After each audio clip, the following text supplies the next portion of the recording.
ఆనాడు నిజామాబాద్ జిల్లా ప్రజలు 2019 పార్లమెంట్ ఎన్నికలలో కల్వకుంట్ల కవిత గారిని అక్కడి ప్రజలు ఓడిస్తే కన్న తండ్రిగా కేసీఆర్కు దుఃఖం వచ్చింది. ఎంబడే తన కూతురికి శాసన మండలి సభ్యురాలుగా తిరిగి ఉద్యోగం ఇచ్చుకున్నాడు తప్ప మా స్టాఫ్ నర్సులైన మా చెల్లెళ్ళ ఉద్యోగాల గురించి ఒక్కసారి కూడా ఆలోచన చేయలే. నేను అడుగుతున్న ప్రతిపక్ష నాయకుడైన చంద్రశేఖరరావును, ఎప్పుడు నీ కుటుంబము, నీ బిడ్డ, నీ కొడుకు, నీ అల్లుడు వాళ్ళ ఉద్యోగాల గురించేనా నీ ఆలోచన? మా పేదోళ్ళ బిడ్డలైన మా చెల్లెళ్ళ ఉద్యోగాల కోసము, ఆ ఉద్యోగ అవకాశాలు వస్తే వాళ్ళు జీవితంలో స్థిరపడి పెళ్లిళ్ళు చేసుకొని కుటుంబ సభ్యులను ఆదుకునే అవకాశాన్ని ఎప్పుడైనా ఆలోచన చేసిండ్రా? ఈరోజు ఉన్న ఇబ్బందులను అధిగమించి ఇక్కడ 6,956 మంది తెలంగాణ నిరుద్యోగ యువకులకు, విద్యార్థులకు ఉద్యోగ అవకాశాలు ఈ ప్రభుత్వం కల్పిస్తే, ప్రధాన ప్రతిపక్ష నాయకుడిగా మనస్ఫూర్తిగా ఈ ఆడబిడ్డలను ఆశీర్వదించకపోతే నీకు ఆ ప్రధాన ప్రతిపక్ష పాత్ర కూడా దండగా అని చెప్పి ఇక్కడ ఉన్న వాళ్ళు అనుకునే ప్రమాదం ఉంది. చంద్రశేఖరరావు గారు,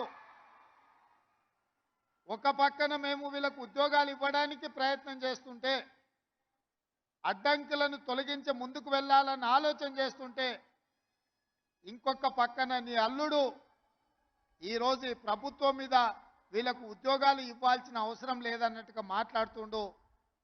మీరైనా పిలిచి మీ అల్లుడికి గడ్డి పెట్టండి. ఈరోజు ఈ పేదోళ్ళ బిడ్డలకు ఉద్యోగాలు ఇవ్వడం ద్వారా ఇన్ని వేలాది మంది వెనకాల వాళ్ళ కుటుంబ సభ్యులు, వాళ్ళ అన్నలు, వాళ్ళ అక్కలు, వాళ్ళ తల్లిదండ్రులు వచ్చి ఈ సంతోషంలో భాగస్వాములై మా బిడ్డలకు ఉద్యోగాలు వచ్చినాయని ఈ సంతోష కార్యక్రమంలో పాలు పంచుకుంటుంటే వాళ్ళని అభినందించాల్సింది పోయి వాళ్ళకు ఉద్యోగాలు ఇస్తున్నందుకు మా ప్రభుత్వం మీద శాపనార్థాలు పెడుతున్నారంటే మీ ఆలోచన ఎట్లున్నదో, మీ వంకర బుద్ధి ఎట్లున్నదో ఇక్కడికి వచ్చిన వాళ్ళకే కాదు, ఈ రాష్ట్రంలో ఉన్న లక్షలాది మంది నిరుద్యోగ యువకులు ఆలోచన చేసే సందర్భం. ఫామ్ హౌస్లో ఉన్న వాళ్ళు కుళ్ళుకున్నా,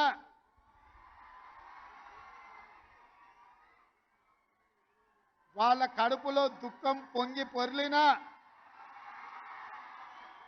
వాళ్ళ శాపనార్థాలు ఎన్ని పెట్టినా ఒక్క మాట చెప్పదలుచుకున్నా, పిల్లి శాపనార్థాలకు ఉట్టి తెగిపడదు హరీష్ రావు గారు.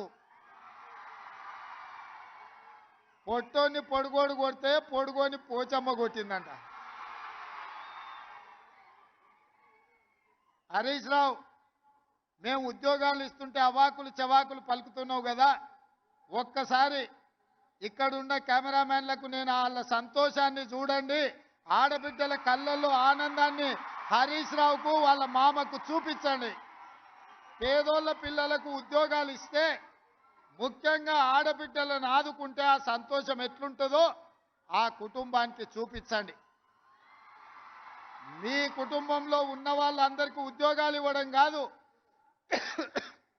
మా పేదోళ్ళ బిడ్డలకు వాళ్ళ కుటుంబాలలో చదువుకున్న యువతీ యువకులకు ఉద్యోగాలు ఇస్తే ఆనందం ఎట్లుంటుందో, ఈ మరవలేని ఆనందమైన క్షణాలు ఈ ఎల్బీ స్టేడియంలో నలుమూలల ఈ సంతోషం అలుపుకున్న ఈ పూర్తి వీడియోను